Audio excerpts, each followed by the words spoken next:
फिर उस धोबी ने इतनी निंदा भरे वचन मां सीता से क्यों कहे?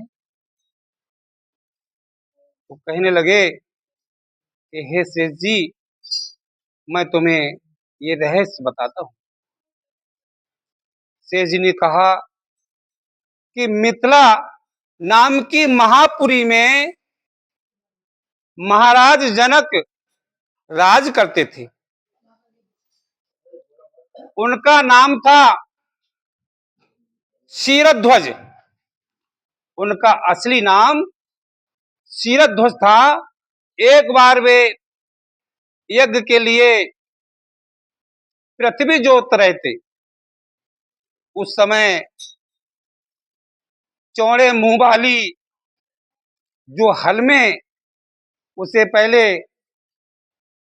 बोलते थे, तो उसका नाम सीता था।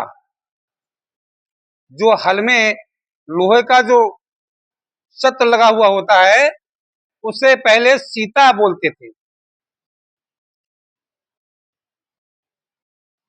तो वो हल चलने लगा और हल चलते चलते उसी हल में एक बनी हुई गहरी रेखा के द्वारा एक मटका उस से टकरा गया और उस मटके से बहुत सुंदर कन्या का अवतार हुआ, जो रति से भी बढ़कर सुंदर थी, जिससे राजा को बड़ी प्रसन्नता हुई और उन्होंने भुवन मोहिनी शोभा से उत्पन्न उस कन्या का नाम भी सीता रख दिया। क्योंकि फाले से निकली हुई उस कन्या का नाम सीता रखा। परम सुंदरी सीता एक दिन धीरे धीरे धीरे धीरे सियानी होने लगी और जब सियानी हो गई तो एक दिना वो अपनी सखियों से कहने लगी कि हे सखियों, आज मुझे टहलने का मन लग रहा है, मेरे साथ चलिए और इस वन की तरफ मैं टहलूंगी। तो सखियों के साथ वन में चलने लगी और वहां वन में जब पहुंचते हुए उन्होंने एक सुंदर पक्षी का जोड़ा एक वृक्ष पर बैठा हुआ देखा। तो उस सीता का ध्यान उस जोड़े पर पहुंच गया। एक तोता और एक तोती का जोड़ा था, जो बड़ा मनोरम। वे दोनों पक्षी एक पर्वत की चोटी पर बैठकर इस प्रकार बोल रहे थे कि हे तोता कहने लगा अपनी तोती से कि हे स्वामिन, आज समय नहीं कट रहा है और बड़ा ही सुंदर मौसम है, तेज हवा चल रही है। मेरा मन कह रहा है कि कुछ ना कुछ तुम अपने मुखारबिंद से मुझे कुछ सुनाइए। तब इस प्रकार तोता कहने लगा अपनी तोती से कि हे तोती, ध्यान से सुनिए। इस पृथ्वी पर श्री राम नाम से प्रसिद्ध एक बड़े सुंदर राजा होंगे। उनकी कन्या महारानी सीता के नाम से विख्यात होंगी। श्री रामचंद्र जी बड़े बुद्धिमान और बलवान होंगे तथा समस्त राजाओं को अपने बस में रखते हुए सीता के साथ 11,000 वर्षों तक राज करेंगे। धन है वे जानकी देवी और धन है वे श्री राम, जो एक दूसरों के साथ मिलकर इस पृथ्वी पर आनंद पूर्वक विहार करेंगे। तोते के इस उस जोड़ों को ऐसी बात करते देख सीता ने सोचा कि ये दोनों पक्षी ये तो मेरे ही बारे में सोच रहे हैं। ये सारी कथा तो मेरे ही जीवन की कह रहे हैं। इन्हें पकड़कर सभी बातें पूछना चाहिए।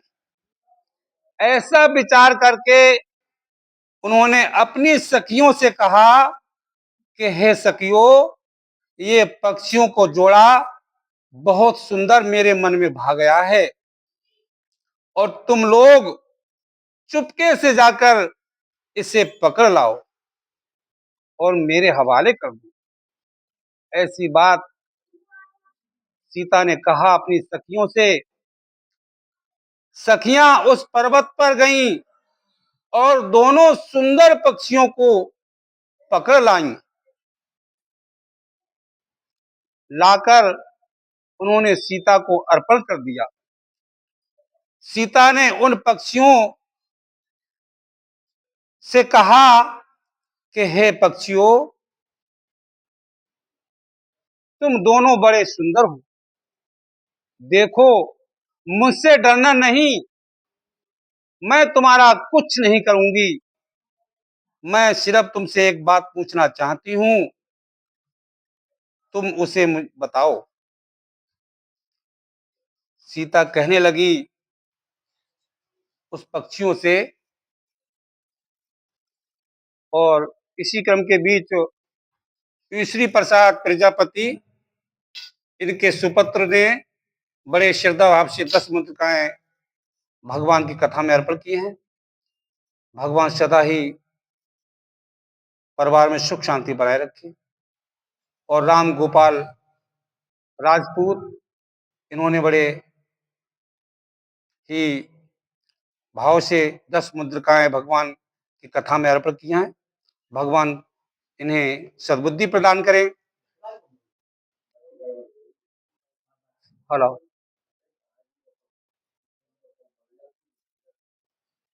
हेलो। तब इस प्रकार सीता उन पक्षियों से पूछने लगी कि हे पक्षियों, तुम दोनों बड़े सुंदर हो। देखो, मुझसे डरना नहीं। बताओ, तुम कौन हो और कहां से आए हो? राम कौन है और सीता कौन है? जो तुम आपस में ये सारा वृत्तांत कह रहे थे, तो मैं तुम्हारी बातों को सुन रही थी। तुम्हें उनकी जानकारी कैसे हुई? और इसी क्रम के बीच राजपाल मौर्य बड़े श्रद्धा भाव से इन्होंने 10 मुद्रिकाएं भगवान कन्हैया की कथा में अर्पण की हैं। भगवान इनके लिए सद्बुद्धि प्रदान करें। सीता कहने लगी कि तुम्हें हमारे बारे में जानकारी कैसे हुई? इस सारी बातों को जल्दी जल्दी बताओ। मेरी ओर से तुम्हें भय नहीं होना चाहिए। मैं तुम्हारा कुछ नहीं बिगाड़ सकती। सीता के इस प्रकार पूछने पर दोनों पक्षी सब बातें बताने लगे। पक्षी कहने लगे कि हे देवी, जो हमने कहा है हम आपको बताते हैं और जो सुना है हमने वो हम आपको बताते हैं। ध्यान पूर्वक सुनिए। तब पक्षी कहने लगे सीता से कि हे देवी, वाल्मीकि नाम से प्रसिद्ध एक बहुत बड़े महर्षि हैं, जो धर्म यज्ञ में श्रेष्ठ माने जाते हैं। हम दोनों पक्षी उन्हीं के आश्रम में रहते हैं। महर्षि ने रामायण नाम का एक ग्रंथ बनाया है, जो सदा ही मन को प्रिय जान पड़ता है। उन्होंने शिष्यों को उस रामायण का अध्ययन कराया है। हे देवी, वाल्मीकि के आश्रम में शिष्य भी रहते हैं। प्रतिदिन वाल्मीकि जी अपने शिष्यों को ये ग्रंथ सुनाया करते हैं। जब ग्रंथ प्रारंभ होता है तब हम भी उसी समय उड़ करके उनके समीप एक वृक्ष पर बैठ जाते हैं। सो हमें पूरा ग्रंथ मुंह जबानी याद हो गया है। जो हमने सुना है वो हम आपको सुनाते हैं।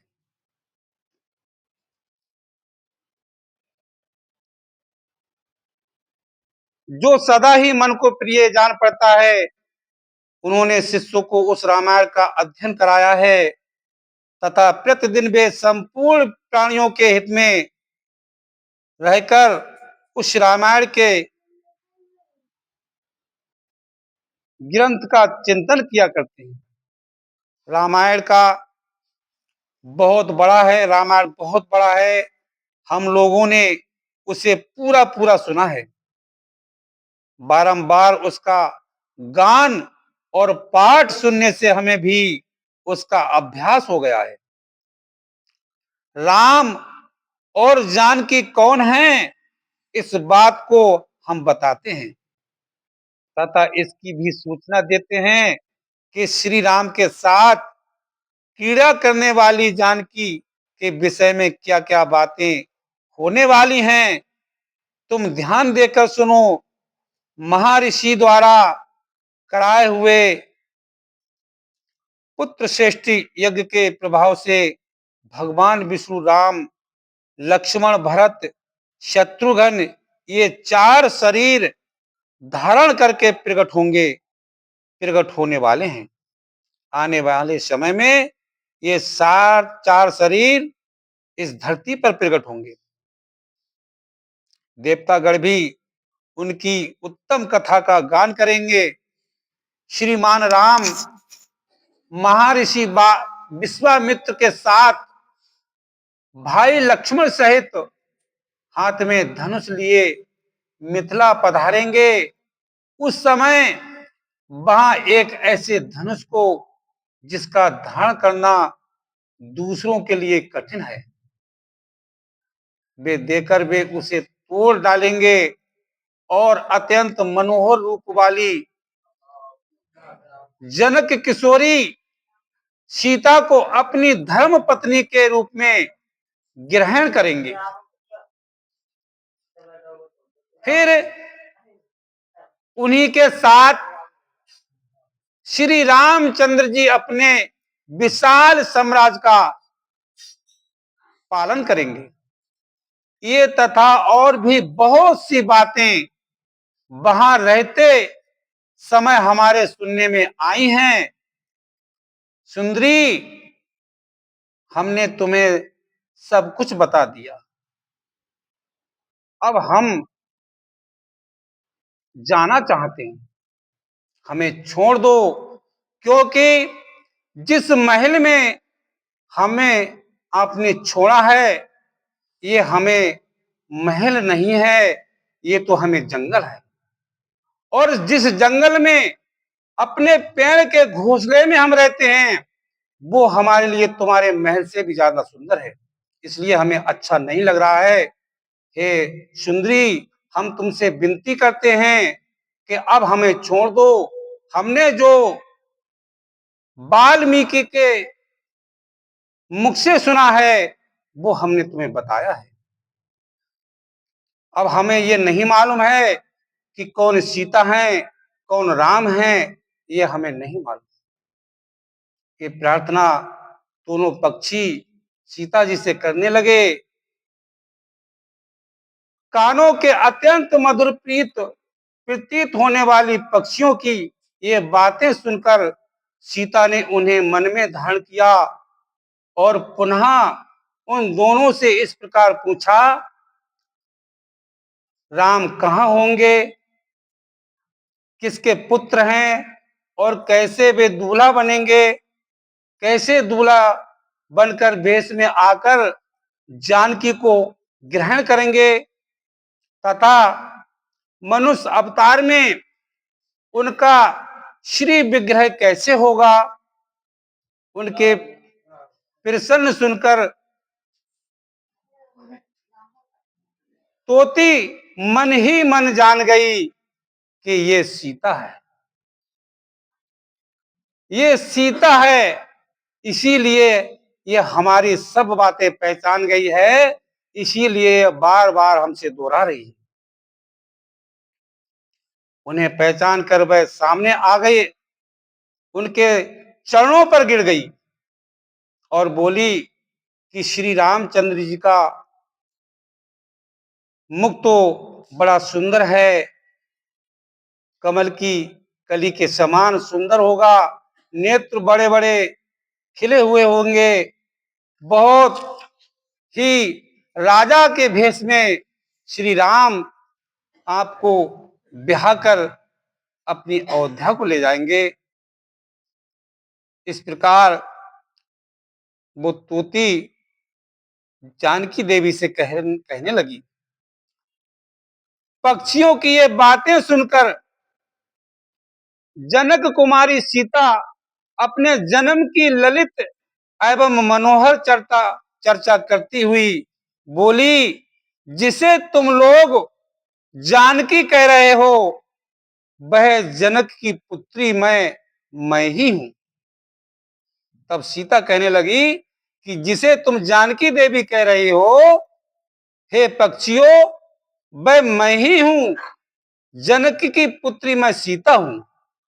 मेरे मन को लुभाने वाले श्री राम जब यहां आकर मुझे स्वीकार करेंगे, तभी मैं तुम दोनों को यहां से छोड़ूंगी।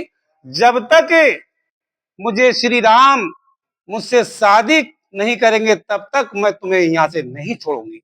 ये सीता ने कहा उन पक्षियों से। तब पक्षियों घबराने लगे,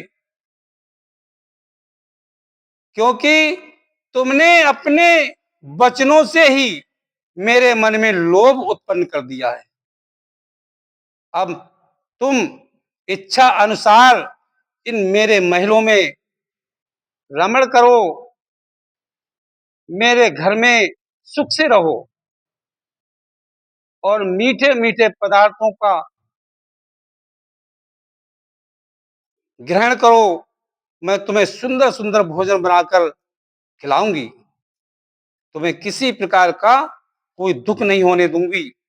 ये सीता कहने लगी पक्षियों से। ये सुनकर तोती जानकी से कहने लगी, हे साध्वी, हम वन के पक्षी हैं, पेड़ों पर रहते हैं और सर्वत्र विचरा विचरा करते हैं, हमें तुम्हारे घर में सुख नहीं मिलेगा। और दूसरी बात, मैं गर्भवती हूं, मैं तुमसे विनती करती हूं, अपने स्थान पर जाकर मैं अपने बच्चों को जन्म देकर और मैं वापस आ जाऊंगी। ये तुमसे वादा करती हूं कि हे देवी, इतने समय तक तुम मुझे यहां से रिहा कर दो कि मैं अपने घोंसले में जाकर मैं अपने बच्चों को जन्म देकर और वापस आ जाऊंगी। ऐसी विनती करने लगी वो तोती सीता जी से। उसके बाद फिर तुम्हारे यहाँ आ जाऊंगी। उसके ऐसा कहने पर भी सीता ने उसे नहीं छोड़ा। सीता कहने लगी कि हे पक्षियों, मैं जानती हूं, मैंने तुम्हें छोड़ा तो तुम यहां से चले जाओगे, और जब तक मेरा विवाह श्री राम से नहीं होगा, मैं तुम्हें कदाप नहीं जाने दूंगी। तब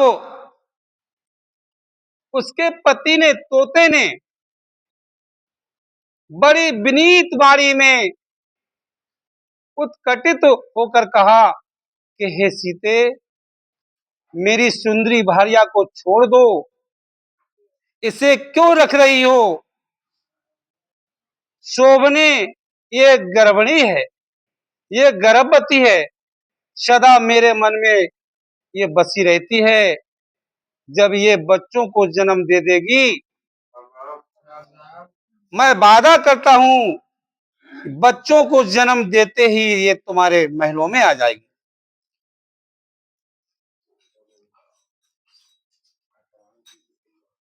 तोते तोते के ऐसा कहने पर जानकी ने कहा, हे महामते, तुम आराम से जा सकते हो। सीता ने तोते से कहा कि हे तोते, मैं तुम्हें नहीं रोक रही हूं, तुम यहां से जा सकते हो। मगर तुम्हारी ये भारिया मेरा प्रिय करने वाली है, मैं इसे अपने पास बड़े सुख से रखूंगी। मैं इसे जब तक नहीं छोड़ूंगी, जब तक मेरा विवाह श्री राम से नहीं हो जाएगा। ये वचन सुनकर पक्षी दुखी हो गया। उसने करुणा युक्त वाणी में कहा, योगी लोग जो बात कहते थे वह बिल्कुल सत्य है। किसी से कुछ ना कहें, मौन होकर रहें, नहीं तो प्राणी अपने वचन रूपी दोष के कारण ऐसे ही बंधन में फंस जाता है, जैसे हम दोनों अपने बंधन में फंस गए। अगर हम तुमसे ये बात ना कहते कि तोते कुछ सुनाओ, तो शायद इस बंधन में न बंधे होते। ऐसा विचार दोनों पक्षी मन में करने लगे। यदि हम इस पर्वत के ऊपर बैठकर वार्तालाप ना करते होते, तो हमारे लिए ये बंधन कैसे प्राप्त होता। इसीलिए मौन ही रहना अच्छा है। इतना कहकर पक्षी पुनः बोला कि हे सुंदरी, मैं अपनी इस भार्या के बिना जीवित नहीं रह सकता, इसीलिए इसे छोड़ दो। सीता, तुम बड़ी अच्छी हो, तुम तो देवी हो, एक राजा की पुत्री हो, फिर भी तुम मुझ पर दया नहीं करती हो। मेरी प्रार्थना मान लो। इस तरह नाना प्रकार की बातें कहकर उसने समझाया बहुत, किंतु सीता ने उसकी पत्नी को नहीं छोड़ा। तब उसकी भार्या ने क्रोध और दुख से आकुल होकर जानकी को श्राप दे दिया। तोती ने श्राप दिया, अरे देवी, जिस प्रकार तू मुझे इस समय अपने पति से अलग कर रही है, मैं तुझे श्राप देती हूं, वैसे ही तुझे अपने पति से गर्भवती अवस्था में श्री राम से अलग होना पड़ेगा, और तुझे भी अपने बच्चों को जंगल में ही जन्म देना होगा। ऐसा श्राप देकर पति वियोग के शोक से उसके प्राण निकल गए।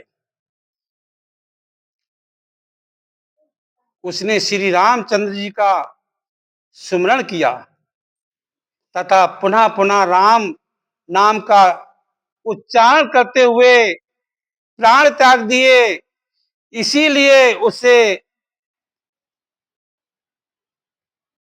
ले जाने के लिए बैकुंठ धाम से सुंदर विमान आया, और वह पक्षी उस पर बैठकर भगवान के धाम को चली गई।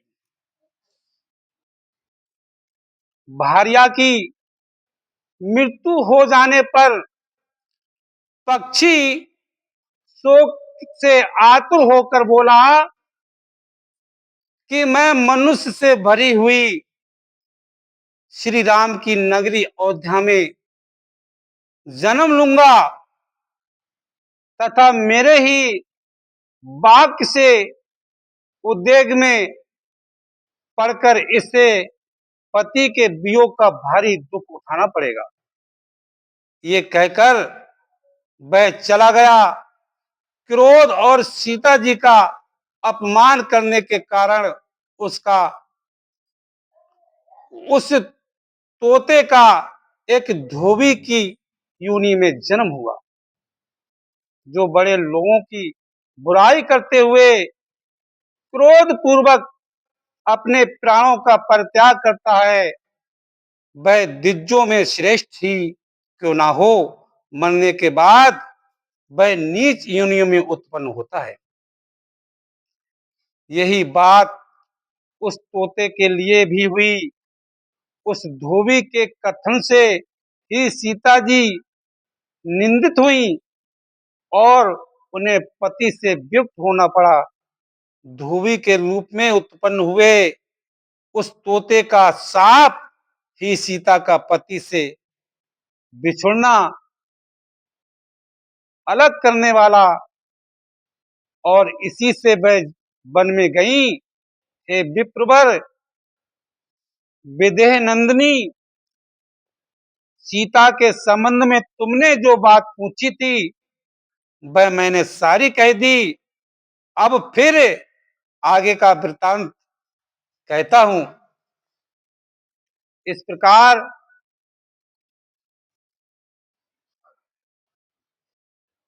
तब शेष जी कहते हैं कि हे मुनि, भरत को मूर्छित देख श्री रघुनंदन जी का बड़ा दुख हुआ। उन्होंने द्वारपाल से कहा कि शत्रुघ्न को शीघ्र मेरे पास बुला लाओ। आज्ञा पाकर वह क्षण भर में शत्रुघ्न को बुला लाया। आते ही उन्होंने भरत को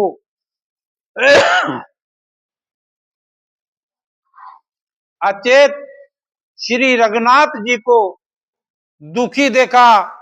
इससे उन्हें बड़ी चिंता हुई और वे श्री राम जी को प्रणाम करके बोले कि हे आर्य, ये कैसा दारुण दृश्य है। तब श्री राम ने धोबी के मुख से निकला हुआ वह लोक निंदनीय वचन कह सुनाया तथा जानकी को त्यागने का विचार भी प्रकट किया। तब शत्रुघ्न ने कहा कि हे स्वामिन, आप जानकी जी के प्रति ये कैसे कठोर बात कर रहे हो। भगवान सूर्य का उदय सारे संसार को प्रकाश पहुंचाने के लिए होता है, किंतु उल्लुओं के वे पसंद नहीं आते। इससे जगत की क्या हानि होती है। इसीलिए आप भी सीता को स्वीकार करें, उनका त्याग ना करें, क्योंकि वे सती साध्वी स्त्री हैं, पतिव्रता हैं। आप कृपा करके मेरी ये बात मान लीजिए। शत्रुघ्न ने बहुत समझाया। महात्मा शत्रुघ्न की ये बात सुनकर भगवान श्री रामचंद्र जी बारंबार वही सीता के त्याग की बात दोहराने लगे, जो एक बार भरत से कह चुके थे कि भाई की वह कठोर बात सुनते ही शत्रुघ्न दुख के अगाध जल में डूब गए और जड़ से कटे हुए वृक्ष की भांति मूर्छित होकर पृथ्वी पर गिर पड़े। भाई शत्रुघ्न को भी अचेत होकर गिरा देख श्री रामचंद्र जी को बहुत दुख हुआ और वे द्वारपाल से बोले कि जाओ, लक्ष्मण को मेरे पास बुला लाओ। द्वारपाल ने लक्ष्मण जी के महल में जाकर उनसे इस प्रकार निवेदन किया कि हे स्वामी, श्री रघुनाथ जी आपको याद कर रहे हैं। श्री राम का आदेश सुनकर वे शीघ्र ही उनके पास गए। वहां भरत और शत्रुघ्न मूर्छित तथा श्री रामचंद्र जी को दुख से व्याकुल देखकर लक्ष्मण भी दुखी हो गए।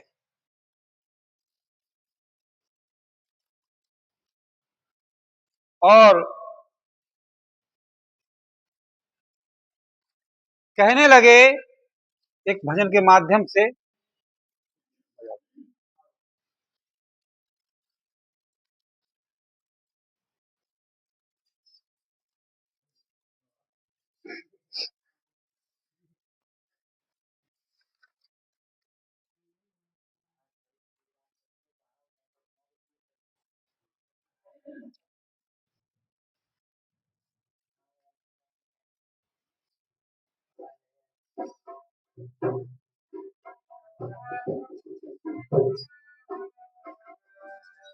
तब भरत जी कहने लगे, प्रार्थना करने लगे कि हे प्रभु,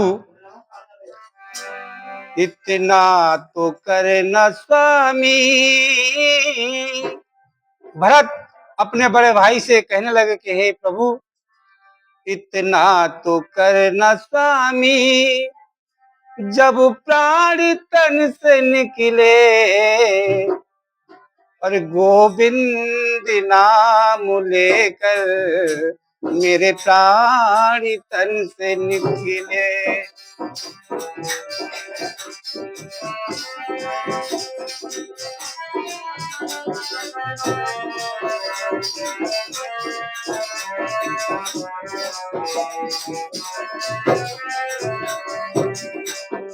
इतना तो करना स्वामी, जब प्राण तन से निकले गोविंद नाम लेकर मेरे प्राण तन से निकले।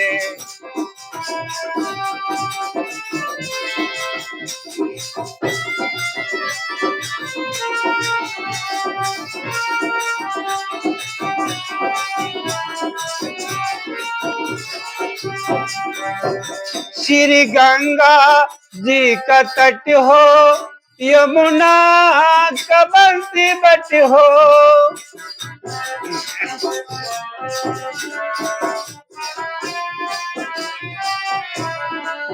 श्री गंगा जी का तट हो, यमुना का बंसी बट हो, मेरा साबुरा निकट हो, मेरा साबुरा निकट हो, जब प्राण तन से निकले।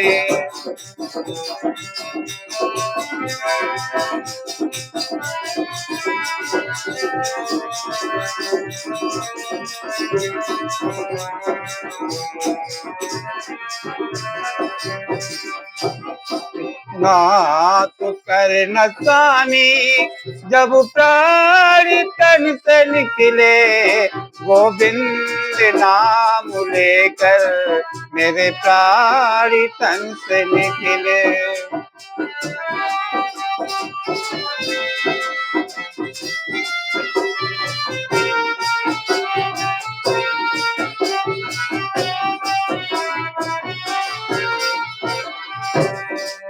श्री वृंदावन का स्थल, मेरे मुख में तुलसी दल हो,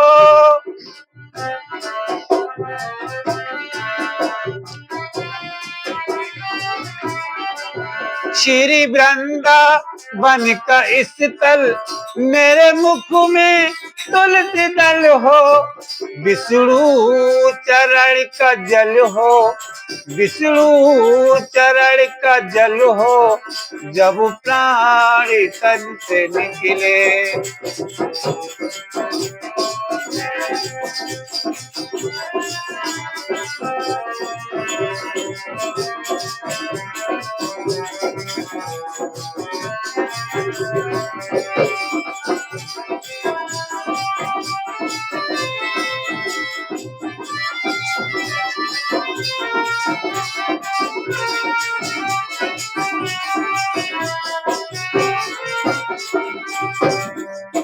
और सन्मुख साबुरा हो, मुरली का सर भरा हो,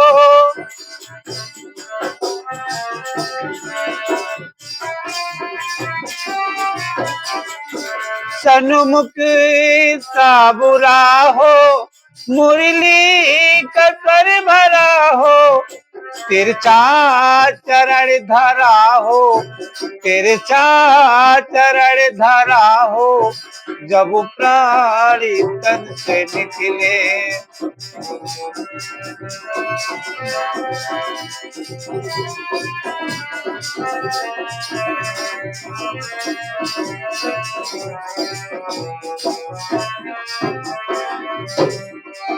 इतना तो करे न स्वामी, जब प्राण तन से निकले, गोविंद नाम लेकर मेरे प्राण तन से निकले।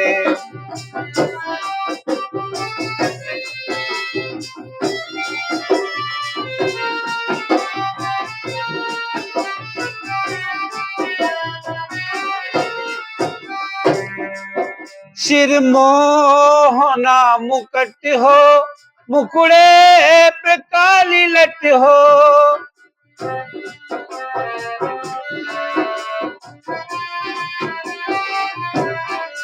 सिर मोहना मुकट हो, मुकुड़े पे काली लट हो, यही ध्यान मेरे घट हो, यही ध्यान मेरे घट हो, जब प्राणी तन से निकले।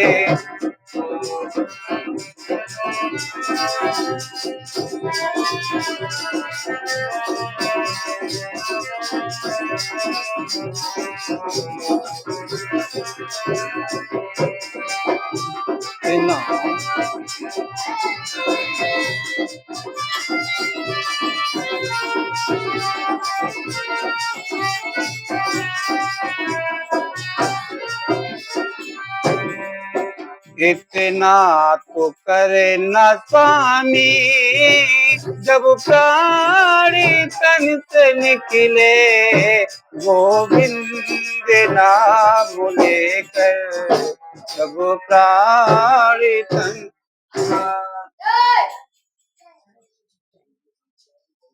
इस प्रकार आज भरत शत्रुघ्न भगवान श्री राम की प्रार्थना करने लगे कि हे प्रभु, ये अपरंपार लीला है, किस प्रकार ये श्राप मिला है कि आज हमारी माँ सीता बन के लिए जा रही हैं। वे रघुनाथ जी से बोले कि हे राजन, ये मूर्छा आदि का दारुण दृश्य कैसे दिखाई दे रहा है, इसका सब कारण मुझे शीघ्र बताइए। उनके ऐसा कहने पर महाराज श्री राम ने लक्ष्मण को वह सारा वृत्तांत